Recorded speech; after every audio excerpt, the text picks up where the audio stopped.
ഇന്ന് നമ്മളെ ഒരു ഇഞ്ചി വിളവെടുപ്പാണ് കാണിക്കുന്നത് കേട്ടോ. നമുക്ക് ഈ സ്ഥലം ഇല്ല എന്നൊക്കെ പരാതി പറയുന്ന ഒത്തിരി പേരുണ്ട്.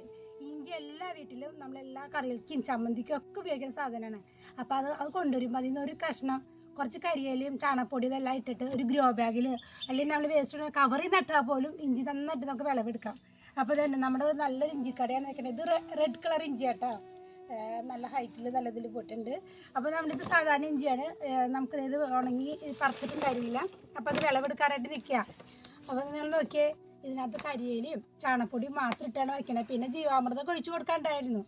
അപ്പോൾ നമുക്ക് ഇതിൻ്റെ വിളവെടുക്കാം. എത്രത്തോളം ഇഞ്ചി നമുക്ക് ഇതിനകത്ത് ഉണ്ടെന്നുള്ളത്, ഈ മണ്ണിൻ്റെ അടിയിലുള്ളതിൻ്റെ ഇതൊക്കെ നമുക്ക് പറിച്ചെടുക്കുമ്പോഴേ കാണാൻ പറ്റുള്ളതിൻ്റെ എന്തോരം അളവ് ഉണ്ടെന്നൊക്കെ ഉള്ളത്. അപ്പം നമുക്കിതൊന്ന് വിളവെടുത്ത് നോക്കാം. ഈ കവറ് അത് കീറിപ്പോയി. സാധാരണ നമ്മൾ ഗ്രോ ബാഗ് എടുത്തതിന് വേണ്ടി യൂസ് ചെയ്യാറുണ്ട്. പക്ഷേ ഇതിപ്പോൾ അത് പൊട്ടിപ്പോയി, ഇച്ചിരി പഴക്കമുള്ളതാണ്. വേണ്ട, ഇങ്ങനെ അടുക്കടുക്കായിട്ട് ഇഞ്ചി ഇരിക്കുന്നുണ്ടോ. മണ്ണിൽ തന്നെ അത്ര ഇതിൽ നാടൻ ഇഞ്ചിയാണ്, നമ്മുടെ തനി നാടൻ ഇഞ്ചി കേട്ടോ. നമുക്ക് നോക്കാം എത്രത്തോളം ആൾക്ക് ഇതിനകത്ത് ഉണ്ടെന്ന് നോക്കാം.